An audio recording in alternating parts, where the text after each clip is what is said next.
ഞാനപ്പോൾ രണ്ട് കൊല്ലം 3 കൊല്ലം മുന്നേ ഇങ്ങനെ സ്ക്രോൾ ചെയ്ത് പോകുന്ന സമയത്ത് നിങ്ങളുടെ പേജ് കണ്ടിട്ടുണ്ടായിരുന്നു. അപ്പോൾ വളരെ നന്നായിട്ട് ബാംഗ്ലൂർ എന്താ നടക്കുന്നത്, ലൈക്ക് വരുന്ന ആൾക്കാർക്ക് നല്ലൊരു ഇൻഫോർമേറ്റീവ് ന്യൂസ്, ഈവൻ കോവിഡ് സമയത്ത് പോലും ഒരു സ്ഥലത്ത് നിന്ന് മറ്റേ സ്ഥലത്തേക്ക് ട്രാൻസ്പോർട്ട് ചെയ്യുമ്പോൾ എന്തൊക്കെ കാര്യങ്ങൾ ശ്രദ്ധിക്കണം, വെള്ളത്തിൻ്റെ ഇഷ്യൂ വന്ന സമയത്ത് അത് പറഞ്ഞിട്ടുണ്ടായിരുന്നു. അപ്പോൾ കുറേ കാര്യങ്ങൾ ഇങ്ങനെ എല്ലാവർക്കും ഒരു സപ്പോർട്ടീവായിട്ട് കേരളത്തിൽ നിന്ന് റെപ്രസെൻ്റ് ചെയ്ത് ഒരു മലയാളി ബാംഗ്ലൂർ ഉണ്ട്. അപ്പോൾ എനിക്ക് എപ്പോഴും സ്റ്റോറീസ് ഫ്രം ബാംഗ്ലൂരിൽ നിന്ന് കാണുമ്പോൾ ഇതാരാ എന്താ ലൈക്ക് ഇതൊന്നും ഞാൻ എവിടെ കണ്ടിട്ടില്ല, പേരറിയില്ല, എന്താണെന്നറിയില്ല. അപ്പോൾ ഇങ്ങനെ മലയാളികൾക്കായാലും വേറെ നാട്ടുകാർക്കായാലും ഇങ്ങനെ ഒരു സ്വന്തം ഏട്ടൻ എന്നുള്ള രീതിയിൽ ബാംഗ്ലൂരിൽ നിന്ന് സപ്പോർട്ട് ചെയ്യുന്ന പോലെ ഈ വ്യക്തിയെ പറ്റിയിട്ട് ആൾക്കാർക്ക് അറിയണമെന്നുണ്ടാവാം, സ്റ്റോറി അറിയണമെന്നുണ്ടാവും. അപ്പോൾ അത് നമുക്കൊന്ന് പ്രേക്ഷകർക്ക് പറഞ്ഞ് അവർക്ക് സ്റ്റോറിയും കാര്യങ്ങളൊക്കെ ഷെയർ ചെയ്യാമല്ലോ. അതാണ് ഇന്ന് ഞാൻ ഉദ്ദേശിക്കുന്നത്. Okay okay. എൻ്റെ പേര് റാസിൽ. ഞാനൊരു 16 വയസ്സിലാണ് ബാംഗ്ലൂരിലെത്തിയത്. ബാംഗ്ലൂരിനോട് ചെറുപ്പം മുതലേ ഭയങ്കര ഇഷ്ടമുള്ള ഒരാളാണ്. കാരണം എനിക്കിവിടെ കുറച്ച് റിലേറ്റീവ്സ് ഉണ്ട്. അപ്പം ഒരു വെക്കേഷൻ ആയിക്കഴിഞ്ഞാൽ വീട്ടിൽ നിന്ന് എവിടെ പോകണം എന്ന് ചോദിക്കുമ്പോൾ എൻ്റെ എല്ലാ വർഷത്തെയും ഒരു ഉത്തരം ബാംഗ്ലൂർ എന്നുള്ളതാണ്. അത് ബാംഗ്ലൂർ വന്നാൽ മതി, എനിക്ക് വേറൊന്നും വേണ്ട, അത് ഇവിടെ കറങ്ങാൻ പോകണം അങ്ങനത്തെ ഒരു മൈൻഡ് അല്ലായിരുന്നു. ഞാനൊരു 7th സ്റ്റാൻഡേർഡിൽ പഠിക്കുമെന്നു, എൻ്റെ ഒരു 8th സ്റ്റാൻഡേർഡ് പഠിക്കുമെന്നു. അപ്പോൾ അങ്ങനെ 10th കഴിഞ്ഞപ്പം വീട്ടിൽ നിന്ന് സയൻസ് തന്നെ പഠിക്കണം എന്ന് പറഞ്ഞപ്പം ഞാൻ പറഞ്ഞു, ഞാൻ ബാംഗ്ലൂരിലാണ് പഠിക്കുന്നതെങ്കിൽ ഞാൻ സയൻസ് പഠിക്കാം, നാട്ടിലാണെങ്കിൽ ഞാൻ കൊമേഴ്സായി പഠിക്കുക. അങ്ങനെ കിട്ടിയ ഒരു ചാൻസാണ് ബാംഗ്ലൂരിലേക്ക് 10ാം ക്ലാസ് കഴിഞ്ഞ് നേരെ പഠിക്കാൻ വന്നു. ഇവിടെ പോളിടെക്നിക്ക് പഠിച്ചു. അതിനുശേഷം എനിക്കിഷ്ടം ഒരു ബിസിനസ് മേഖലയോടായിരുന്നു. അപ്പം ബിസിനസ് പറയുന്നത് നമ്മളത് ചെയ്ത് ഒന്നെങ്കിൽ എക്സ്പീരിയൻസ് ആവണം. അപ്പം അങ്ങനെ ആദ്യം ഒരു ബേക്കറിയിൽ ജോലിക്ക് നിന്നു, പിന്നെ റെസ്റ്റോറൻറ്റിൽ കൂടെ നിന്നു. കാരണം ഇവിടെ ഏറ്റവും കൂടുതൽ അന്നുണ്ടായൊരു ബിസിനസ് പറഞ്ഞാൽ, ഇന്നും ഏറ്റവും കൂടുതൽ ആളുകൾ ചെയ്യുന്നൊരു ബിസിനസ് പറഞ്ഞാൽ ബേക്കറി, റെസ്റ്റോറൻറ്റ്സ് ഇതൊക്കെയാണ്. പിന്നെ പുതിയ സാധ്യതകളെക്കുറിച്ച് മനസ്സിലാക്കി അങ്ങനെ മുന്നോട്ട് പോയിക്കൊണ്ടിരിക്കുമ്പോഴാണ് ഞാൻ പഠിച്ചൊരു ഭാഗം, ഞാൻ കുറച്ചു കാലം വർക്ക് ചെയ്തിരുന്നു ഒരു സോഷ്യൽ മീഡിയ കമ്പനിയിൽ. അങ്ങനെയാണ് ഒരു യൂട്യൂബ് ചാനൽ സ്റ്റാർട്ട് ചെയ്യുന്നത്. അന്ന് എൻ്റെ കൂടെ എൻ്റെ സുഹൃത്തുണ്ടായിരുന്നു, റജിൻ എന്ന് പറയുന്നത്. അപ്പോൾ പുള്ളി എൻ്റെ കൂടെ നിന്നു. അപ്പോൾ നമ്മളങ്ങനെ സ്റ്റോറീസ് ഫ്രം ബംഗ്ലൂർ എന്ന് പറയുന്ന ഒരു യൂട്യൂബ് ചാനൽ അന്ന് തുടങ്ങി. 2018 തുടങ്ങുന്നത്. അന്ന് ബാംഗ്ലൂരിലേക്ക് വരുന്ന മലയാളികൾക്ക് എല്ലാ ഭാഗങ്ങളും പരിചയപ്പെടുത്തി കൊടുക്കുക, വന്ന് പറ്റിക്കപ്പെടാതെ പോകാൻ പറ്റുക, അവരൊരു ജോലി അന്വേഷിച്ചാൽ വരുന്നതെങ്കിൽ അവർക്കൊരു ജോലിക്കുള്ള ഓപ്പർച്യൂണിറ്റി എങ്ങനെയാണെന്ന് പറഞ്ഞു കൊടുക്കുക, അല്ലെങ്കിൽ അവരൊരു ബിസിനസ്സിന് വേണ്ടിയിട്ടാണ് വരുന്നതെങ്കിൽ ബിസിനസ് അവസരങ്ങൾ എങ്ങനെയാണ് എന്നുള്ളത് ഒന്ന് അറിയിച്ചു കൊടുക്കുക എന്നതായിരുന്നു നമ്മളെ ചാനലിൻ്റെ മെയിൻ ഒരു കോണ്ടൻറ്റ്. പിന്നീട് ഞാനൊരു ബിസിനസ് കൺസൾട്ടൻ്റായി മാറി. ഞാൻ കുറച്ച് ബിസിനസ്സിലേക്കായി നീങ്ങിയപ്പം കോണ്ടൻറ്റുകൾ കുറഞ്ഞു, മാറ്റങ്ങൾ വന്ന് തുടങ്ങി, കുറഞ്ഞു കോണ്ടൻറ്റ്സ്. ഇപ്പോൾ രണ്ടാമതൊന്ന് റീസ്റ്റാർട്ട് ചെയ്തു. Okay okay. അപ്പോൾ നമ്മുടെ ബാംഗ്ലൂർ ഇങ്ങനത്തെ ഒരു കോൺസെപ്റ്റിൽ വീഡിയോ തുടങ്ങുമ്പോൾ സ്വന്തമായിട്ട് എക്സ്പീരിയൻസ് ഉണ്ടായിരുന്നോ? അവയർനെസ് കുറവായിരുന്നു പല കാര്യങ്ങളിലും? ഒരു ഐഡിയ ഇല്ലായിരുന്നു. Okay okay. ഒരു ദിവസം പെട്ടെന്ന് രാവിലെ എണീറ്റിട്ട് ഞാനും എൻ്റെ സുഹൃത്തും കൂടി ബാംഗ്ലൂരിലെ ചിക്പെട്ട് സൺഡേ മാർക്കറ്റിലേക്ക് പോയി. അവിടെ നിന്ന് അന്ന് കയ്യിലുണ്ടായിരുന്നത് ഒരു വയേർഡ് മൈക്കായിരുന്നു, വളരെ ചെറിയൊരു ഫോണായിരുന്നു. നമ്മളതും പിടിച്ചിട്ട് ഒരു വീഡിയോ ചെയ്തു. അങ്ങനെ എല്ലാ ആഴ്ചയും ഓഫീസ് ഇല്ലാത്ത ദിവസം ഒരു ദിവസം സൺഡേ വീഡിയോ എടുക്കാൻ ഇറങ്ങി. ഒരു 5 വീഡിയോ നമ്മൾ ചെയ്തു മാർക്കറ്റ്സിൻ്റെ. ആ 5 വീഡിയോ കംപ്ലീറ്റ് ആവുന്ന സമയത്ത് തന്നെ നമുക്കൊരു 25,000-ന് മുകളിൽ സബ്സ്ക്രൈബേഴ്സായി. ഒരു മാസത്തിന് 1.5 മാസം കൊണ്ട്. അത് പെട്ടെന്ന് 1 ലക്ഷം സബ്സ്ക്രൈബേഴ്സായി. ആൾക്കാർ റെക്കഗ്നൈസ് ചെയ്ത് തുടങ്ങി. പിന്നീട് ഇങ്ങനെ മുന്നോട്ട് വ്ളോഗ് ചെയ്ത് തുടങ്ങി. അപ്പോൾ ബാംഗ്ലൂർ എങ്ങനെയാണ് ഓരോ സ്ഥലങ്ങളിൽ വരുന്ന ലൈക്ക് ശ്രദ്ധിക്കേണ്ട കാര്യങ്ങൾ, ലൈക്ക് ആ ഒരു കാര്യങ്ങളോട് ശ്രദ്ധ എങ്ങനെയാ വന്ന, ലൈക്ക് സ്വന്തമായിട്ട് ആ ഒരു? ഞാൻ കോളേജ് പഠിക്കുന്ന സമയത്ത് ഞാൻ എനിക്ക് 16 വയസ്സിൽ വന്നതുകൊണ്ട് വീട്ടിൽ നിന്ന് പോക്കറ്റ് മണിയൊക്കെ വളരെ ചെറുതാണ് അയച്ചത്. വളരെ ചെറിയൊരു തുകയാണ് അയച്ചത്. അത് ഞാൻ ചോദിക്കാറില്ല, അതാണ് അതിൻ്റെ ഒരു ശരി. കാരണം ബാംഗ്ലൂരിലുള്ള മറ്റു കുട്ടികൾ പബ്ബ് പോകണം, ക്ലബ്ബ് പോകണം എന്ന് പറയുമ്പോൾ ഞാനിത് എങ്ങനെയാണ്, നമ്മളൊരു +2 പോലും എത്താതാണ് ബാംഗ്ലൂരിലേക്ക് എത്തുന്നത്. അപ്പോൾ എന്നെ സംബന്ധിച്ചിടത്തോളം 5 രൂപേൻ്റെ ഒരു ക്രീം ബിസ്ക്കറ്റോ, അല്ലെങ്കിൽ ഒരു ചെറിയ ഗ്ലാസ് ചായയോ, അല്ലെങ്കിൽ കുറച്ച് മൂവീസോ, കുറച്ച് ഡ്രസ്സ് എടുക്കണം, ഷോപ്പിംഗ് ഇഷ്ടം. അപ്പോൾ ഇത്രയേ ഉള്ളൂ എൻ്റെ ആഗ്രഹങ്ങൾ. ഈ സമയത്ത് ഞാൻ എൻ്റെ കൂടെ കോളേജ് പഠിക്കുന്ന ഒരു ഫ്രണ്ടിനായിട്ട് മാർക്കറ്റിലേക്ക് പോയി. ഇവിടുത്തെ മാർക്കറ്റുകളിലേക്ക് പോയപ്പോൾ ഈ മാർക്കറ്റിനുള്ളിൽ ഡ്രസ്സ് എടുക്കുന്ന സ്ഥലമുണ്ട്, വളരെ ചെറിയ ചീപ്പായിട്ട് ഡ്രസ്സ് കിട്ടുന്ന സ്ഥലങ്ങളുണ്ട്. അന്നൊക്കെ എന്ന് പറഞ്ഞാൽ 50 രൂപക്ക് 100 രൂപക്ക് ഷർട്ടും ഒക്കെ കിട്ടും. അപ്പം എന്നെ സംബന്ധിച്ചിടത്തോളം എല്ലാ വീക്കെൻഡിലും ഞാൻ നേരെ ഈ മാർക്കറ്റിൻ്റെ ഉള്ളിലേക്ക് പോകും. രാവിലെ ഒരു 7 മണി 8 മണിയാകുമ്പോൾ ഈ മാർക്കറ്റിലേക്ക് പോയിട്ട് വൈകുന്നേരം വരെ ഞാൻ ഇതിൻ്റെ ഉള്ളിൽ ഫുള്ള് കറങ്ങും. ഈ കറങ്ങുന്ന സമയത്ത് ഇതിൻ്റെ ഉള്ളിൽ ഇലക്ട്രോണിക്സ് മാർക്കറ്റ് ഉണ്ട്, ഇലക്ട്രിക്കൽ മാർക്കറ്റ് ഉണ്ട്, ചപ്പൽ മാർക്കറ്റ് ഉണ്ട്, പേപ്പർ മാർക്കറ്റ് ഉണ്ട്, ഷർട്ട് മാർക്കറ്റ് ഉണ്ട്, ക്ലോത്ത് മാർക്കറ്റ് ഉണ്ട്, ക്രോക്കറീസ് ഉണ്ട്, മൊബൈൽ മാർക്കറ്റ് ഉണ്ട്. ഇങ്ങനെ ഓരോ ഏരിയയും കണ്ടുപിടിച്ചില്ല. ഒന്നും വേണ്ട, ഇന്നും ആ മാർക്കറ്റിൻ്റെ ഉള്ളിൽ എവിടെയാണ് നല്ല സമൂസ കിട്ടുക, എവിടെയാണ് നല്ല ബണ്ണും റോസ് ജാമും കിട്ടാന്ന് വരെ കറക്റ്റ് അറിയാം. കാരണം നമ്മൾ ഈ മാർക്കറ്റിലേക്ക് പോയി കഴിഞ്ഞാൽ നേരെ ആദ്യം പോയി ആ സമൂസ ലൈക്ക് അവിടെ ഒരു നമ്മളെ അന്ന് അവിടെ ഒരു ഈ മാർക്കറ്റ് നമ്മളിപ്പോൾ ചിക്പേട്ടിൽ നിന്ന് തുടങ്ങിക്കഴിഞ്ഞാൽ മെജസ്റ്റിക് എത്തുന്ന ഒരു ദൂരമുണ്ട്, 2 കിലോമീറ്ററാണ്. ഈ 2 കിലോമീറ്റർ കഴിയുമ്പോൾ അവിടെ ഒരു തട്ടുകടുണ്ടായിരുന്നു, ചെറിയൊരു ഷോപ്പ് ഉണ്ടായിരുന്നു. അവിടെ അയാൾ നല്ല ബണ്ണും എന്താ പറയുക നല്ല റോസ് ജാം അയാൾ വീട്ടിൽ നിന്ന് ഉണ്ടാക്കിയിട്ട് കൊണ്ടുവന്നിട്ട് അതും ബട്ടറും കൂടി തേക്കും. അപ്പം നമ്മളെ സംബന്ധിച്ചിടത്തോളം മെജസ്റ്റിക്കിൽ ബസ് ഇറങ്ങി ഈ ചിക്പേട്ടിലേക്ക് നടക്കുമ്പോൾ അന്ന് മെട്രോ ഒന്നുമില്ല. നടക്കുന്നതിന് മുമ്പായിട്ട് ആദ്യം ഇതിന് 10 രൂപ പറ്റുള്ളൂ, ഇതും ഒരു 6 രൂപയാണ് അന്ന് ചായക്കും. ഇന്നാണ് ഇപ്പോൾ 15 രൂപയത്. ഇപ്പം ഈ 6 രൂപേൻ്റെ ചായ കുടിച്ച് കഴിഞ്ഞാൽ 16 രൂപ ഉണ്ട് ആ പരിപാടി കഴിഞ്ഞു. പിന്നെ കയ്യിലുള്ള ഒരു എന്താ പറയുക ഒരു 500 രൂപ 1000 രൂപക്കാണ് ഈ ഷോപ്പിങ്ങിന് പോകണം. ഇന്ന് 10,000 20,000 ആയിട്ട് പോകുന്നുണ്ടെങ്കിൽ അന്ന് നമ്മൾ പോകുന്നത് വെറും ഒരു 500-600 റുപ്യക്കാണ്. മാക്സിമം ബാർഗെയിൻ ചെയ്ത് മാക്സിമം തപ്പി തിരഞ്ഞിട്ടൊക്കെയാണ് അന്നൊരു ഡ്രസ്സ് എടുക്കുക. കാരണം എനിക്ക് സത്യം പറഞ്ഞ എൻ്റെ ഫ്രണ്ട് മീൻസ് എൻ്റെ പാരൻസിനോട് എങ്ങനെ പൈസ ചോദിക്കേണ്ടതെന്ന് അറിയില്ലായിരുന്നു അന്ന്. വേണ്ടാന്ന് തോന്നും, അപ്പം ചോദിക്കില്ല. അപ്പം നമ്മൾ എന്താ വെച്ചിട്ടുണ്ടെങ്കിൽ ഇവിടെ പാർട്ട് ടൈം ജോലി ചെയ്യും. കാരണം കാറ്ററിംഗ് പരിപാടികൾ ഉണ്ടാവും, ഇങ്ങനത്തെ ഓരോ പരിപാടിക്ക് വീക്കെൻഡിൽ പോയിട്ട് ജോലി ചെയ്യും. ഇതിൽ നിന്ന് കിട്ടുന്ന പൈസക്ക് ഡ്രസ്സ് വാങ്ങുക, നല്ല ഫുഡ് കഴിക്കുക, ഇതൊക്കെയായിരുന്നു അന്നത്തെ ഒരു രീതി. ഈ അന്നൊക്കെ നമ്മൾ ചിലപ്പോൾ ഒരു വർഷത്തിൽ ഒരിക്കലായിരിക്കും ഒരു പബ്ബിൻ്റെ ഉള്ളിൽ കയറുക. അത് നമുക്ക് ചിലപ്പം ഈ ഒരു 2 വർഷം എല്ലാവരോടും തള്ളി പറയാനുള്ള ഒരു കഥ തന്നെ ഉണ്ടാവും, ചുമ്മാ അതിൻ്റെ ഉള്ളിൽ കയറി ഇറങ്ങിയതിൻ്റെ മുകളിൽ. ഇന്നിപ്പോൾ ഒരു ദിവസം തന്നെ ബാംഗ്ലൂരിൽ വരുന്ന സ്റ്റുഡൻസ് 4-5 പബ്ബിലാണ് ഒരു ദിവസം കയറുന്നത്. അപ്പോൾ അന്ന് നമുക്ക് കിട്ടുന്ന ആ സൗകര്യം വളരെ അടിപൊളിയായിട്ട് അത് എൻജോയ് ചെയ്ത് ഇനിയിപ്പം ഒന്നും വേണ്ട, ഇപ്പം എല്ലാ മാസവും 1-ാം തീയതി ആയിരിക്കും അന്ന്, അല്ലെങ്കിൽ ഒരു 2-ാം തീയതി ആയിരിക്കും നമുക്കുള്ള പോക്കറ്റ് മണി അയച്ചു തരാം. ചിലപ്പോൾ 25-ാം തീയതി ആകുമ്പോൾ ഈ പോക്കറ്റ് മണി തീർന്നിട്ടുണ്ടാവും. എന്നാലും മിണ്ടാണ്ടിരിക്കും, പ്രശ്നമില്ല, ഇനിയിപ്പോൾ 5 ദിവസം കഴിഞ്ഞിട്ടല്ലേ അയക്കുള്ളൂ, എന്നാൽ അതുവരെ മിണ്ടാതിരിക്കാം എന്നുള്ളൊരു മൈൻഡിലാണ്. ഇന്നിപ്പം നമ്മളിപ്പം ഗൂഗിൾ പേ ഉണ്ട്, ഫോൺ പേ ഉണ്ട്. അപ്പോൾ പെട്ടെന്ന് വീട്ടിലേക്ക് വിളിച്ചിട്ട് അച്ഛാ പൈസ തീർന്നു എന്ന് പറഞ്ഞു കഴിഞ്ഞാൽ ഒരു 1000 രൂപ കിട്ടാൻ ഒരു പണിയില്ല. അന്ന് എന്താണ് ബാങ്കിൽ പോയി ആ പൈസ ഇടണം. അപ്പോൾ ആ പൈസ ഇനി അവർക്ക് അതൊരു ബുദ്ധിമുട്ടാവണ്ടെന്നുള്ള രീതിയിലും അല്ലെങ്കിൽ അങ്ങനത്തെ ഒരു ഓപ്ഷൻസ് ഇല്ലാത്തതുകൊണ്ട് നമ്മളത് പറയാറില്ല. അങ്ങനെയാണ് തുടക്കം ഉണ്ടായിരുന്നത്. അപ്പം പഠിക്കുന്ന സമയത്ത് വളരെ എന്താ പറയുക ചെറിയ പ്രായത്തിലെത്തോണ്ട് കൂടുതൽ ഭാഷ പഠിക്കാൻ ശ്രമിച്ചു. കുറേ ഇവിടെ വന്നതിൻ്റെ ശേഷമാണ് എല്ലാ ലാംഗ്വേജും കന്നഡ നന്നായിട്ട് സംസാരിക്കും. കന്നഡ എന്താ പറയുക കന്നഡ സംസാരിക്കാൻ ഭയങ്കര ഇഷ്ടമാണ്. കാരണം ഇവിടുത്തെ ആൾക്കാരോട് നമ്മൾ ഈ റെസ്പെക്റ്റഡ് ആയിട്ട് കന്നഡയിൽ സംസാരിക്കുമ്പോൾ അവർക്ക് ഭയങ്കര ഒരു സ്നേഹമാണ്. അപ്പോൾ ആ ഒരു ഭാഷക്ക് കാരണം ഞാൻ താമസിച്ച എൻ്റെ കോളേജിൽ ഞാൻ ഫസ്റ്റ് ഇയർ മാത്രം ഹോസ്റ്റലിൽ താമസിച്ചത്. സെക്കൻഡ് ഇയർ നല്ലൊരു ചെറിയൊരു 1 BHK അന്ന് 3000 രൂപയ്ക്കാണ് കിട്ടുന്നത്. അപ്പോൾ അതിൻ്റെ തൊട്ടപ്പുറത്ത് തന്നെ അതിൻ്റെ ഓണറുണ്ട്. അപ്പോൾ നമ്മൾ ഈ ആൻറ്റിനായിട്ട് സംസാരിക്കാൻ വേണ്ടിയിട്ട് കന്നഡ കൂടുതൽ ഫ്ലുവൻ്റ് ആക്കി നമ്മൾ അവരെ രീതിയിൽ അവരെ റെസ്പെക്റ്റ് ചെയ്ത് നിന്ന് എൻ്റെ പാസ്പോർട്ട് വരെ വെരിഫൈ ചെയ്യുന്നത് ആ ആൻറ്റിയാണ്. ബാംഗ്ലൂരിൽ വന്നതിന് ശേഷമാണ് ഞാൻ പാസ്പോർട്ടിന് കൊടുക്കുന്നത്. എൻ്റെ 18 വയസ്സിന് ശേഷം എൻ്റെ പാസ്പോർട്ട് വരെ വെരിഫൈ ചെയ്യുന്ന ആ നാട്ടുകാരാണ്, ആ ഏരിയയിലുള്ള ആൾക്കാരോടാണ് ചോദിക്കുന്നത്. കാരണം ബാംഗ്ലൂരിലും വെരിഫിക്കേഷൻ നടത്തിയിരുന്നു, കേരളത്തിലും വെരിഫിക്കേഷൻ നടത്തിയിരുന്നു.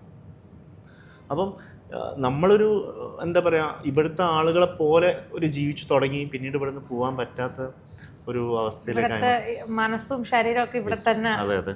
ഇപ്പോൾ മന്ത്ലി എമൗണ്ട് വാങ്ങാൻ ബുദ്ധിമുട്ടാന്ന് പറഞ്ഞല്ലോ ഫാമിലിയിൽ നിന്ന്. അപ്പോൾ എനിക്ക് ആദ്യമായിട്ട് സ്ട്രൈക്ക് ആയത് ഇവിടെ വന്നു കഴിഞ്ഞാൽ ഒരു വീഡിയോ ഉണ്ടായിരുന്നു, ഇപ്പോൾ തെറ്റാണോന്നറിയില്ല, 12,000 രൂപയ്ക്ക് ഉണ്ടെങ്കിൽ നമുക്ക് ഇവിടെ സുഖമായിട്ട് ഒരു മാസം ഭക്ഷണം കുക്ക് ചെയ്ത് കഴിക്കാമെന്ന് പറഞ്ഞു. ഞാൻ ഇന്നും എൻ്റെ വൈഫ് നാട്ടിൽ പോയി കഴിഞ്ഞാൽ ഞാൻ 20 രൂപക്കുള്ള ഇഡ്ഡലി കഴിക്കുന്നിടത്ത് പോയി കഴിക്കും. കന്നഡക്കാരൻ ഉച്ചക്ക് എൻ്റെ ഏറ്റവും ഫേവറേറ്റ് ഫുഡാണ് ആമ്പൂർ ബിരിയാണിയും അതേപോലെ തന്നെ അണ്ണ സാമ്പാർ. ഇവിടുത്തെ അണ്ണ സാമ്പാർ ഇതിന് വെറും ഒരു 20 രൂപ 30 രൂപ അല്ലെങ്കിൽ 40 രൂപ. അന്ന് 10 രൂപ ഉണ്ടായിരുന്നു. ഇന്നിപ്പോഴും 40 രൂപയ്ക്ക് ഈ അണ്ണ സാമ്പാർ കിട്ടും. ഇനി അതേപോലെ തന്നെ ഈ സ്ട്രീറ്റ് ഫ്രൈഡ് റൈസിൻ്റെ ഷോപ്പുകളുണ്ട്. ഇന്നും ബാംഗ്ലൂരിലെ എഗ് ഫ്രൈഡ് റൈസ്, നല്ല അടിപൊളി എഗ് ഫ്രൈഡ് റൈസ് 50 രൂപ കിട്ടും. അപ്പം ഞാനിപ്പോൾ എൻ്റെ വൈഫൊക്കെ നാട്ടിൽ പോയി കഴിഞ്ഞാൽ എൻ്റെ ആ ഒരു പഴയ മൈൻഡ് പിന്നെയും പുറത്തേക്ക് വരും. രാവിലെ തന്നെ എണീറ്റ് കഴിഞ്ഞാൽ നേരെ എൻ്റെ വീട്ടിൻ്റെ അടുത്തായിട്ട് ഒരു കന്നഡക്കാരൻ്റെ ചായക്കട ഉണ്ട്. അവിടെ പോയിരുന്നിട്ട് ചേട്ടാ ഒരു ചായ ഒരു പപ്സ്, ഒരു 25 രൂപയിൽ അത് കഴിഞ്ഞു, അല്ലെങ്കിൽ 30 രൂപയിൽ അത് കഴിഞ്ഞു. ഇനി ഉച്ചയാവുന്ന സമയത്ത് ഇന്ന് എന്തായാലും വണ്ടി ആയിട്ട് തന്നെയല്ലേ പോകുന്നത്. ഇപ്പോൾ റോഡ് സൈഡിൽ ഒരുപാട് ഈ അന്ന സാമ്പാർ, നല്ല ലിവറും അവരുടെ ചപ്പാത്തിയും ഇങ്ങനത്തെ കുറേ സാധനങ്ങളുണ്ട്. അതായിരിക്കും എൻ്റെ മൈൻഡിലേക്ക് വരിക. അത് കഴിക്കും. വൈകുന്നേരം ആയി കഴിഞ്ഞാൽ വീട്ടിലേക്ക് വരുന്ന വഴിക്ക് നല്ല ചൂടോടെ ഉണ്ടാക്കുന്ന ഫ്രൈഡ് റൈസ് ലൈവായിട്ട് കണ്ട് കഴിച്ചിട്ടും, മീൻസ് നമുക്കിവിടെ ഒരു ദിവസം കഴിയാൻ ഒരാൾക്ക് പുറത്തുനിന്ന് ഫുഡ് കഴിച്ച് കഴിയാൻ 150 രൂപ മതി. അന്ന് ഒരു 80 രൂപ മതി. ആ ഒരു ഡബിൾ വ്യത്യാസമേ വന്നിട്ടുള്ളൂ. പക്ഷെ ഇന്ന് നമ്മളെ കൊണ്ട് അങ്ങനെ ജീവിക്കാൻ കഴിയൂല, ആരെ കൊണ്ടും കഴിയില്ല. കാരണം ബാംഗ്ലൂരിൽ ഒരു കാലത്ത് ഒരാൾ പണം ഉണ്ടാക്കാനും സേവ് ചെയ്യാനാണ് വന്നതെങ്കിൽ ഇന്ന് ഇവിടെ തന്നെ എക്സ്പെൻസാണ്. എക്സ്പെൻസ് പറഞ്ഞാൽ നമുക്ക് ഉണ്ടാവുന്ന എക്സ്പെൻസാണ്, നമ്മൾ ഉണ്ടാക്കുന്ന ഒരു എക്സ്പെൻസാണ്. അതാണ് ലൈക്ക് ഞാനിപ്പോൾ ഒരു വ്ളോഗറാണ്. അപ്പോൾ ഇന്നിപ്പോൾ ഞാൻ ഒരാളോടും പറയില്ല നിങ്ങൾ വളരെ സേവ് ചെയ്ത് ജീവിക്കണം. കാരണം എന്നെ സംബന്ധിച്ചിടത്തോളം ഞാൻ ഒരു മാർക്കറ്റിംഗ് പേഴ്സണാണ്. അപ്പം ഞാനും അതേപോലെ ജീവിക്കണം, മറ്റുള്ളവർക്കും ജീവിക്കാനും പറഞ്ഞു കൊടുക്കണം. പക്ഷെ എന്നാലും സേവ് ചെയ്യാൻ നമ്മൾ ശ്രമിക്കും വേണം. അപ്പോൾ ഒരു കുട്ടി +2 കഴിഞ്ഞ് വരുന്ന ഒരു കുട്ടിക്ക് ഇവിടെ വരുമ്പോൾ ഇപ്പോൾ ഫാമിലി അധികം ഫണ്ട് കൊടുക്കുന്നില്ല, ചിലപ്പോൾ ആ കുട്ടിക്ക് വാങ്ങാൻ താല്പര്യമില്ല. അപ്പോൾ ആ കുട്ടിക്ക് എങ്ങനെ അഡ്ജസ്റ്റ് ചെയ്ത് ഇവിടെ ഒരു മന്ത്ലി ഫുൾഫിൽ ചെയ്ത് അവനോൻ്റെ ബേസിക് നെസസിറ്റി ആയിട്ട് ജീവിക്കാനായിട്ട് എന്തൊക്കെ ടിപ്സ് പറഞ്ഞു കൊടുക്കുക? ഞാൻ ഇവിടുന്ന് പഠിച്ചു കഴിഞ്ഞ് 2016 നാട്ടിലേക്ക് പോയി. 2017 ഞാൻ നാട്ടിലൊരു 9 മാസം നിന്നു. എനിക്ക് നിൽക്കാൻ പറ്റുന്നില്ല. കാരണം എൻ്റെ ലൈഫ് സ്റ്റൈലും നാട്ടിലെ ലൈഫ് സ്റ്റൈലും തമ്മിൽ വളരെ വ്യത്യാസമായിരുന്നു. മറ്റൊന്നല്ല, എനിക്ക് രാത്രി ചിലപ്പോൾ 3 മണിയാകുമ്പോൾ ഒരു ചായ കുടിക്കാൻ പോകേണ്ടി വരും. എനിക്ക് ഇവിടുന്ന് കിട്ടിയൊരു ശീലമാണത്. അപ്പോൾ അന്ന് നമ്മളെ കോഴിക്കോട് മിംസ് ഹോസ്പിറ്റലിൻ്റെ അടുത്തായിട്ടൊരു തട്ടുകട ഉണ്ട്, ഇപ്പോഴും ഉണ്ട് തോന്നുന്നു. ഞാനൊരു 3 മണി 3:30 ആകുമ്പോൾ എല്ലാ ദിവസവും എനിക്ക് ഇവിടുത്തെ ആ ഒരു ഉറക്കശീലും കാര്യങ്ങളൊക്കെ ആയിട്ട് ഞാൻ എല്ലാ ദിവസവും അവിടേക്ക് പോകും. സ്കൂട്ടർ എടുത്തിട്ടാണ് പോവാം. ഇപ്പോൾ നമുക്കറിയാലോ, നമ്മളെ ഏരിയയിൽ ഒരു സ്കൂട്ടർ ആ സമയത്ത് ഓൺ ആക്കുമ്പോൾ തന്നെ അയൽവാസികൾ തുടങ്ങും, ഇവനെന്താ രാത്രി, ഇവനക്ക് എന്താ പരിപാടി. നമ്മളെ കോഴിക്കോട്ടറിയാതുകൊണ്ട് പല രീതിയിൽ അതിന് അർത്ഥം കാണും. അപ്പോൾ ഞാൻ നേരെ പോകുന്ന എവിടേക്കാണ്, ഈ മിംസ് ഹോസ്പിറ്റലിന് മുന്നിലുള്ള തട്ടുകടയിലേക്കാണ്. അവിടെ പോയിട്ട് ഒരു ചായ കുടിച്ച് ആ ചേട്ടനായിട്ട് കുറച്ച് നേരം സംസാരിച്ച്, ചിലപ്പോൾ ആ സമയത്ത് മൂപ്പരൊരു ചൂട് വട ഉണ്ടാക്കുന്നുണ്ടാവും, ഈ 6 മണിക്കുള്ള ആൾക്കാർക്ക് വേണ്ടിയിട്ടുള്ള. ആ വടയും കഴിച്ചിട്ട് വന്നിട്ടായിരിക്കും ഞാൻ ഉറങ്ങും. അപ്പം ഇനി അത് മാത്രമല്ല, നമ്മളെ ഇപ്പം ബിസിനസ്സിനാണെങ്കിലും ഇവിടെ ഉള്ളൊരു ക്രൗഡ് നമുക്കൊരിക്കലും കേരളത്തിലുള്ള ഒരു സിറ്റിനെ മാത്രം ഫോക്കസ് ചെയ്ത് കിട്ടൂല. കാരണം കേരളത്തിലുള്ള മൊത്തം പോപ്പുലേഷനും ബാംഗ്ലൂരിലുണ്ട്. സെയിം ഈ ഒരു സിറ്റിയുള്ള പോപ്പുലേഷനാണ് കേരളത്തിൻ്റെ ടോട്ടൽ പോപ്പുലേഷൻ എന്ന് പറയുന്നത്. അപ്പം നമുക്കിവിടെ വന്ന് ജീവിച്ചുകൊണ്ട് അവിടേക്ക് പോകാൻ കുറച്ച് ബുദ്ധിമുട്ടുണ്ടായിരുന്നു. അപ്പം ഞാൻ തിരിച്ച് ബാംഗ്ലൂരിലേക്ക് വരുമ്പോൾ എൻ്റെ കയ്യിലുണ്ടായിരുന്ന വെറും 5000 രൂപയാണ്. കുറച്ച് ഫ്രണ്ട്സ് ഉള്ളത് കൊണ്ട് അവരുടെ ഒരു റൂമിൽ വന്നു. മീൻസ് ഞാൻ താമസിക്കുന്ന സമയത്ത് പലർക്കും ബാംഗ്ലൂരിലേക്ക് ജോലി അന്വേഷിച്ച് വരുന്ന സമയത്ത് നമ്മളെ റൂമിൽ ഒരു പാർട്ട് കൊടുത്തോണ്ട് തന്നെ ഞാൻ തിരിച്ചു വരുന്ന സമയത്ത് എന്നെ സഹായിക്കാൻ 100ഓളം ആൾക്കാരുണ്ടായിരുന്നു. അങ്ങനെ ഞാൻ വന്നു ബാംഗ്ലൂർ എത്തി. എൻ്റെ കയ്യിൽ ഒരു 4000 രൂപയുള്ളൂ. 700 രൂപയോളം ബസ്സിന് ചിലവായി, ബാക്കി ഒരു 4300 രൂപ. ഈ പൈസ കയ്യിൽ സേവ് ചെയ്ത് പിടിച്ചുകൊണ്ട് ഞാൻ ജോലി അന്വേഷിച്ചു. ഞാൻ ഒരു കോൾ സെൻറ്ററിൽ ജോലിക്ക് കയറി. ഈ 4000 രൂപ കൊണ്ടാണ് എൻ്റെ ഒരു മാസത്തെ ചിലവ് ഞാൻ തീർക്കുന്നത്. ഈ കോൾ സെൻറ്ററിൽ നിന്നുള്ള സാലറി വരുന്ന വരെയുള്ള. ഞാൻ അവരോട് പറഞ്ഞു, നമുക്ക് റൂമിൽ ഫുഡ് ഉണ്ടാക്കാം, ആരാണോ വാങ്ങുന്നത് അതൊരു ബുക്കിൽ എഴുതി വെക്കാം എന്നുള്ള രീതിയിൽ അതിന് മാറ്റം വരുത്തി ഒരു സേവിങ്സായി ഞാൻ ആ ഒരു മാസം 4000 രൂപ കൊണ്ട് എൻ്റെ എല്ലാ ചിലവും കഴിച്ചിട്ടുണ്ട്. അത് 2017 ഒരു കഥ. ഇന്നും നമ്മളിപ്പോൾ ബാംഗ്ലൂരിൽ വന്നു കഴിഞ്ഞാൽ ആദ്യത്തെ 2 മാസം നമ്മൾ സേവ് ചെയ്ത് കഴിഞ്ഞിട്ടുണ്ടെങ്കിൽ 3-ാമത്തെ മാസം നമുക്ക് നല്ല രീതിയിൽ ഡെവലപ്പ് ആവാൻ പറ്റും. അല്ലാതെ നമ്മൾ വന്ന ഉടനെ എന്താ പറയുക, നമുക്കിന്ന് ഒരാൾക്ക് മിനിമം എക്സ്പെൻസ് എന്ന് പറഞ്ഞാൽ അത് എത്ര എന്ന് പറയാൻ പറ്റാത്ത രീതിയിലാണ് എല്ലാവർക്കും ഉള്ള എക്സ്പെൻസ് ഉള്ളത്. പക്ഷെ അതേ സമയത്ത് നമ്മൾ സേവ് ചെയ്യണം എന്ന് വിചാരിച്ചു കഴിഞ്ഞാൽ ഒരു ദിവസം 100 രൂപ കൊണ്ടും ജീവിക്കാൻ കഴിയും. ഇന്ന് എത്രയോ ഫാമിലീസ് നമ്മൾ കാണും, ഭയങ്കര റിച്ച് ഫാമിലീസ് വരെ അവരൊരു മാസത്തേക്കുള്ള രീതിയിലുള്ള ചിലവുകളും കാര്യങ്ങളും മാറ്റി വെച്ചിട്ട് ഇനിയൊന്നും ഉണ്ട്. ഇവിടെ ഞാൻ പറയുകയാണെങ്കിൽ എൻ്റെ സുഹൃത്തുക്കൾ ഒരുപാട് ആൾക്കാരുണ്ട്, മാർവാടികൾ. ഇവരൊരു ഷോപ്പ് തുടങ്ങി കഴിഞ്ഞാൽ ആ ഷോപ്പിൻ്റെ ഉള്ളിൽ നിന്ന് അനങ്ങൂല, വെറും 2 ചെറിയ ചായ കുടിക്കും. അതന്നെ ആ ഷോപ്പിലേക്ക് ഡെയിലി വരുന്ന ചായ. ബാക്കിയുള്ള കാര്യങ്ങളൊക്കെ ടിഫിനിലാക്കി ഇനിയിപ്പോൾ ഞാൻ വർക്ക് ചെയ്യുന്ന സമയത്ത് എൻ്റെ കയ്യിൽ എപ്പോഴും 2 ടിഫിൻ ഉണ്ടാവുമായിരുന്നു. ഞാൻ ഈ കോൾ സെൻറ്ററിൽ വർക്ക് ചെയ്യുന്ന സമയത്ത് എല്ലാവരും വിചാരിക്കും ഇവനെന്താ വീട്ടിൽ നിന്നൊക്കെ ഉണ്ടാക്കിയോണ്ട് തന്നെ ഇവൻ നല്ല കുക്കാണല്ലോ, നമുക്കെല്ലാവരും ഉള്ള നമ്മളെ ദാരിദ്ര്യം.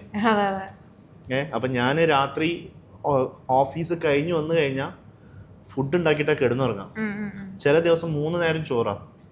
രാവിലെ ബ്രേക്ക്ഫാസ്റ്റ് ആയിട്ട് ഈ ചോറ് കഴിക്കും, ഉച്ചയ്ക്ക് ആ ചോറ് ടിഫിനിലാക്കി കൊണ്ടുവന്ന് ഓഫീസിൽ നിന്ന് കഴിക്കും, രാത്രി ആകുമ്പോൾ പുതിയ ചോറുണ്ടാക്കി വീണ്ടും കഴിക്കും. അപ്പം നമ്മളൊരു നാട്ടിലേക്ക് വന്ന് നമ്മൾ അവിടുന്ന് കുറച്ച് കാര്യങ്ങൾ പഠിക്കുന്നത് വരെ നമ്മൾ ഒറ്റയ്ക്ക് മാറി നിൽക്കുമ്പോൾ നമ്മൾ ശ്രദ്ധിക്കണം, ഒരുപാട് കാര്യങ്ങൾ ശ്രദ്ധിക്കണം. അങ്ങനെ ശ്രദ്ധിച്ചുകൊണ്ട് ഇന്നും ബാംഗ്ലൂരിൽ ചില മാസങ്ങൾ നമുക്ക് ബിസിനസ് ഇല്ലാത്ത മാസങ്ങളുണ്ട്. അപ്പോൾ എങ്ങനെ കൺട്രോൾ ചെയ്ത് ജീവിക്കണം, ഇനിയിപ്പോൾ നല്ല ബിസിനസ് ഉള്ള മാസമുണ്ട്, എങ്ങനെ അതിനെ കറക്റ്റായിട്ട് ചെയ്ത് ജീവിക്കണം എന്നുള്ളൊരു ഐഡിയ ഉണ്ട്. കാരണം ഞാനിത് ഏറ്റവും കൂടുതൽ കേട്ടിട്ടുള്ളത് ബോംബെയിൽ പോയി കഴിഞ്ഞാൽ 10 രൂപയ്ക്കും ജീവിക്കാം, 10,000 രൂപയ്ക്ക് ഒരു ദിവസം ജീവിക്കാം എന്നൊക്കെ പറഞ്ഞ് ഞാൻ അച്ഛൻ്റെയും അമ്മയുടെ അടുത്ത് നിന്നൊക്കെ കേട്ടിട്ടുണ്ട്. പക്ഷെ അതുപോലെ സിമിലർ ആയിട്ട് ആകെ കേട്ടത് നിങ്ങളുടെ വീഡിയോയിലാണ് ഞാൻ കണ്ടത്. അപ്പൊ അതുകൊണ്ടാണ് ഞാൻ അതിനെപ്പറ്റി മെയിൻ ആയിട്ട് എംഫസൈസ് ചെയ്ത് ചോദിക്കാൻ കാരണം. ഇപ്പൊ നമ്മള് എന്താ പറയാ, ഈ വീഡിയോയില് ഞാൻ കണ്ടിട്ട് എനിക്ക് ഏറ്റവും കൂടുതൽ മനസ്സിലായ ഒരു കാര്യം എന്ന് വെച്ചാൽ നിങ്ങൾ റിയൽ ആയിട്ടുള്ള കാര്യങ്ങൾ ആണ് ഇട്ട് തുടങ്ങിയിരുന്നത്. അപ്പം ഞാൻ കലരിയുടെ ഒരു കാര്യം തുടങ്ങിയ സമയത്ത് എനിക്ക് ആരെയാ കോണ്ടാക്ട് ചെയ്യേണ്ടതെന്നൊന്നും അറിയാത്ത സമയത്ത് എനിക്ക് പേജ് തന്നെ ഓർമ്മ വന്നത്. അപ്പം ഞാനിങ്ങനെ മെസ്സേജ് ഇട്ട് നോക്കി, കാരണം നിങ്ങൾ റിയൽ ആയിട്ടുള്ള കാര്യങ്ങളൊക്കെ ഇടുന്നുണ്ട്, ആൾക്കാരെ സഹായിക്കുന്നുണ്ട്. അപ്പം നമ്മളൊരു ജെന്യൂൻ ആയിട്ടുള്ള ഒരു കാര്യം ആൾക്കാരിലേക്ക് എത്തിക്കാൻ നോക്കുമ്പോൾ ചിലപ്പോൾ ഒന്ന് സപ്പോർട്ട് ചെയ്തേക്കാം എന്നുള്ളൊരു ഹോപ്പ് ഉണ്ടായിരുന്നു. അങ്ങനെയാണ് ഞാൻ മെസ്സേജ് ഒക്കെ അയച്ചു തുടങ്ങിയത്. പിന്നെ എനിക്ക് മനസ്സിലായി, എന്നാൽ പിന്നെ ഒന്ന് ചോദിച്ചു നോക്കാം, നിങ്ങൾ ഇനി പ്രേക്ഷകർക്ക് വേണ്ടി നിങ്ങളെ പറ്റി സ്റ്റോറി പറയാൻ പറ്റുമോ ഇല്ലയോ, ലൈക്ക് അതൊക്കെ ഒന്ന് ചോദിച്ചിട്ട് ആ ഒരു എക്സ്പീരിയൻസ്, നിങ്ങളുടെ ലൈഫിലെ എക്സ്പീരിയൻസ് കൊടുക്കാമെന്ന് ഓർത്തിട്ടാണ് ഞാൻ വന്നത്. ഇപ്പോൾ ഈ ബാംഗ്ലൂർ ഇപ്പോൾ സ്റ്റുഡൻസ് ഒക്കെ പഠിക്കാൻ വരുന്നുണ്ട്, ജോലിക്ക് വരുന്നുണ്ട്. ഇവർക്കൊക്കെ ഏറ്റവും കൂടുതൽ ഈ ഫുഡ് ജോയിൻസിലേക്കൊക്കെ കൂടുതൽ പോകുമ്പോഴാണ് എന്താ പറയുക കൂടുതലും എക്സ്പെൻസ് വരുന്നത്. ഇപ്പം ഞങ്ങളാണെങ്കിലും ലാസ്റ്റ് മന്ത് വർക്ക്ഷോപ്പിന് വന്നപ്പോൾ ഈവൻ ദോ നമ്മൾ കുറേ നാൾ മുന്നേ ബാംഗ്ലൂരിൽ നിന്നെങ്കിലും നമുക്ക് ഒരു നേരത്തെ ഫുഡ് എവിടെ നിന്നാണ് നമുക്ക് ഹാൻഡിൽ ചെയ്ത് കുറച്ച് കഴിക്കേണ്ടതെന്ന് അറിയില്ല. അപ്പോൾ എങ്ങനെയാണ് ഇവിടെ നമുക്കൊരു ബഡ്ജറ്റ് റേഞ്ചിൽ കഴിക്കാൻ പറ്റുന്ന രീതിയിൽ കണ്ടുപിടിക്കാൻ പറ്റുക? ഫസ്റ്റ് ഓഫ് ഓൾ നമ്മൾ അതിന് ആദ്യം ചെയ്യേണ്ട ഒരു ടൈം ടേബിൾ ഉണ്ടാക്കണം. കാരണം ചില ആളുകൾക്ക് ഡയറ്റിംഗ് ഇഷ്ടപ്പെടുന്നുണ്ടാവും, അപ്പം അതിനനുസരിച്ചിട്ട് ഫോക്കസ് ചെയ്യണം. രണ്ടാമത്തത്, എനിക്ക് വിശപ്പ് തീരണം പക്ഷെ എൻ്റെ കയ്യിൽ ഇത്രേ പൈസ ഉള്ളൂ എന്നുള്ളൊരു മെൻറ്റാലിറ്റിയുള്ള ആൾക്കാരുണ്ട്. അവരെ സംബന്ധിച്ചിടത്തോളം അവർക്ക് ഏറ്റവും നല്ല ഓപ്ഷൻസ് പറഞ്ഞിട്ടുണ്ടെങ്കിൽ ഇവിടുത്തെ കന്നഡ ഫുഡാണ്. കാരണം രാവിലെ ഒരു 2 ഇഡ്ഡലി 20 രൂപ 30 രൂപൻ്റെ ഉള്ളിൽ കഴിയും. ഉച്ചക്ക് ആ അന്ന സാമ്പാർ ഞാൻ അതിൻ്റെ കൂടെ വേണം ഒരു തൈരും കൂട്ടി കഴിക്കുകയാണെങ്കിൽ ഒരു 30 രൂപ 40 രൂപയിൽ കഴിയും. വൈകുന്നേരം ഒരു ദോശ, ഇപ്പം സെറ്റ് ദോശ ആണെങ്കിൽ ഒരു 30 രൂപയിൽ 20 രൂപക്ക് സെറ്റ് ദോശ എന്നും കിട്ടും. അപ്പം നമ്മളൊരു എക്സ്പെൻസിനെ കുറച്ച് ജീവിക്കാനാണെങ്കിൽ, ഇപ്പം ഞാൻ പഠിക്കുന്ന സമയത്ത് എന്നെ സംബന്ധിച്ചിടത്തോളം ഞാൻ ഇന്ന് ഏറ്റവും ഇഷ്ടപ്പെടുന്ന ഒരു ഫുഡ് എന്ന് പറയുന്നത് അന്ന സാമ്പാറാണ്. എനിക്ക് ഏറ്റവും ഇഷ്ടം, എൻ്റെ ഫേവറേറ്റ് ഫുഡ് അതാണ്. ഞാനും കഴിച്ചിട്ടില്ല അത്. ഞാൻ എങ്ങനെ കഴിക്കാന്ന് വെച്ചിട്ടുണ്ടെങ്കിൽ, അന്ന് ഞാൻ പഠിക്കുന്ന സമയത്ത് എൻ്റെ റൂമിൻ്റെ അടുത്ത് തന്നെ ഒരു ക്യാൻറ്റീൻ ഉണ്ട്. 10 രൂപക്കാണ് ഈ അന്ന സാമ്പാർ ഒരു പപ്പടവും കിട്ടുക. ഞാൻ അതിൻ്റെ കൂടെ ഒരു 10 രൂപക്ക് തൈര് കിട്ടും ഇവിടെ, പാക്കറ്റ്, ചെറിയ പാക്കറ്റ് തൈര്. ഇതും കൂടി കൂട്ടിയിട്ടാണ് ഞാൻ കഴിക്കുക. ഇതാണ് എൻ്റെ ഒരു 4 ദിവസത്തെ ലഞ്ച് എന്ന് പറയുന്നത്. 5ാമത്തെ ദിവസം ഒരു വെള്ളിയാഴ്ച ഒരു ബിരിയാണി കഴിക്കും. 6ാമത്തെ ദിവസം ചിലപ്പോൾ എന്തെങ്കിലും ഒരു ഫ്രൈഡ് റൈസും കഴിക്കും. ഇങ്ങനെയാണ് നമ്മളൊക്കെ ഒരു അന്നത്തെ ഒരു ലഞ്ച് എന്ന് പറയുന്നത്. രാത്രി ആയി കഴിഞ്ഞാൽ ഞാൻ പറഞ്ഞ പോലെ തന്നെ ഒന്നെങ്കിലും ഒരു ബീഹാരി മെസ്സ് ഉണ്ടാവും. ഇവിടെ ഇപ്പോഴും ഉണ്ട് ബീഹാരികൾ മെസ്സുണ്ട്. അതേപോലെ തന്നെ ഈ കന്നഡക്കാരെ തന്നെ നൈറ്റ് മെസ്സുകൾ അല്ലെങ്കിൽ റെസ്റ്റോറൻറ്റ്സ് ഉണ്ടാവും. ഇവിടെയും ഇന്നും 30-40 രൂപക്ക് ഫുഡ് കിട്ടും. അപ്പോൾ നമ്മളൊരു ഇവിടെ പോക്കറ്റ് ഫ്രണ്ട്ലി ആയിട്ട് ഫസ്റ്റ് ജീവിക്കാൻ പറ്റുന്ന ഏറ്റവും നല്ല ഓപ്ഷൻ ഈ കന്നഡ ഫുഡാണ്. ഇപ്പം ഇതിന് മുമ്പായിട്ട് കോൺഗ്രസ് കൊണ്ടുവന്ന ഒരു സംഭവമുണ്ട്, ഇന്ദിരാഗാന്ധി ക്യാൻറ്റീൻ. 5 രൂപക്ക് ഇഡ്ഡലി, 5 രൂപക്ക് ബ്രേക്ക്ഫാസ്റ്റ്, 10 രൂപക്ക് ലഞ്ച്, 10 രൂപക്ക് ഡിന്നർ, 25 രൂപയിൽ ഒരു ദിവസത്തെ ഒരാളുടെ ചെലവ് കഴിഞ്ഞു എന്നുള്ളൊരു കോൺസെപ്റ്റ് കോൺഗ്രസ് ഇപ്പം ഇല്ല. കാരണം അത് ഇപ്പം രണ്ടാമത് സർക്കാർ മാറിയതിനു ശേഷം ചെയ്തിട്ടുണ്ടോ ഇല്ലെന്ന് എനിക്കറിയില്ല. പല IT-കാരും ടിഫിനായിട്ട് വന്ന് ക്യൂ നിന്നിട്ട് ഈ ഫുഡ് വാങ്ങിയിട്ടാണ് ഓഫീസിലേക്ക് പോവുക. അങ്ങനെയുള്ള ഒരു സമയം ഉണ്ടായിരുന്നു. അപ്പം ബാംഗ്ലൂരിൽ ജീവിക്കാൻ ശരിക്കും പറഞ്ഞാൽ ഫുഡ് എന്ന് പറയുന്നത് അത് നമ്മൾ സ്പെൻഡ് ചെയ്യുന്നതിനനുസരിച്ചിട്ടാണ്. നമുക്ക് 10 രൂപ മുതൽ 5000 രൂപ വരെ കഴിക്കാനുള്ള ഫുഡുകൾ ഇവിടെ എപ്പോഴും ഉണ്ട്. അത് നമ്മൾ എത്ര രൂപക്ക് കഴിക്കണം, നമ്മൾ എങ്ങനെ സേവ് ചെയ്യണമെന്ന് നമ്മളാണ് തീരുമാനിക്കണം. ഇനിയിപ്പോൾ റൂം എടുക്കുന്ന സമയത്തും നമ്മളാണ് തീരുമാനിക്കേണ്ടത് നമ്മൾ എത്ര രൂപക്ക് റൂം എടുക്കണം. ഇവിടെ എക്സ്പെൻസ് ഉണ്ട് റൂമിന് ഇപ്പോൾ റെൻറ്റ് കൂടി, വളരെ റെൻറ്റ് കൂടി.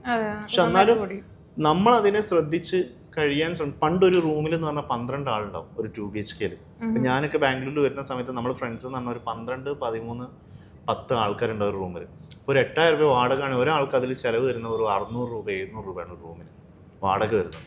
ഇന്ന് എല്ലാവർക്കും എന്താ പ്രശ്നം വെച്ചിട്ടുണ്ടെങ്കിൽ എൻ്റെ പ്രൈവറ്റ് സ്പേസ് വേണം, എനിക്ക് ഒറ്റയ്ക്ക് നിൽക്കണം, ഞാൻ ഒറ്റയ്ക്കേ നിൽക്കുള്ളൂ എന്ന് ചിന്ത വന്നോടെ എല്ലാവരും 12,000, 15,000 രൂപക്ക് സ്വന്തമായിട്ട് ഒരു റൂം എടുക്കാൻ തുടങ്ങി. അപ്പോൾ അതൊരു വലിയൊരു എക്സ്പെൻസാണ്. അപ്പം ഒരു കാലത്ത് ഇപ്പം കാലഘട്ടം മാറി വന്നത്, കാരണം കൂട്ടായ്മ എന്നുള്ളൊരു സംഭവം മാറി. ഇന്ന് എല്ലാവരും ഒരു പല അർത്ഥത്തിലേക്ക് മാറി. എനിക്ക് ഡിപ്രഷനാണ്, എനിക്ക് ആങ്സൈറ്റി ആണ്, ഞാൻ ഇൻട്രോവേർട്ടാണ്. ഇതൊന്നും നമ്മൾ അതെ, ഇതൊന്നും നമ്മൾ 5 വർഷം മുമ്പ് കേട്ടൊരു വേർഡേ അല്ല. ഈ ഒരു 5 വർഷത്തിന് ശേഷം അല്ലെങ്കിൽ ഒരു 3 വർഷത്തിന് ശേഷമായിട്ട് ഇങ്ങനെ കേൾക്കാൻ തുടങ്ങിയ അല്ലെങ്കിൽ മുമ്പായിട്ട് കേൾക്കാൻ തുടങ്ങിയ ഒരു വേർഡുകളാണ് ഇതൊക്കെ. അപ്പം ആളുകളുടെ കാലഘട്ടം മാറാൻ തുടങ്ങി, അതിനനുസരിച്ച് ഓരോരുത്തരുടെ എക്സ്പെൻസ് കൂടാൻ തുടങ്ങി, ഇൻഫ്ലേഷൻ വന്നു. അതെ, ഇപ്പം ഇന്നിപ്പോൾ ഒരാളെ ബാഗ് നോക്കിക്കഴിഞ്ഞാൽ അതിൻ്റെ ഉള്ളിലൊരു എന്താ പറയുക, ലൈക്ക് സാനിറ്റൈസർ ഉണ്ടാവും, നാപ്കിൻ ഉണ്ടാവും, മാസ്ക് ഉണ്ടാവും, അയാളുടെ 2 പെർഫ്യൂംസ് ഉണ്ടാവും, ഇങ്ങനെ കുറേ സാധനങ്ങൾ ഉണ്ടാവും. പണ്ടൊരു കാലത്ത് ഇതിനൊന്നും ആവശ്യമില്ലായിരുന്നു.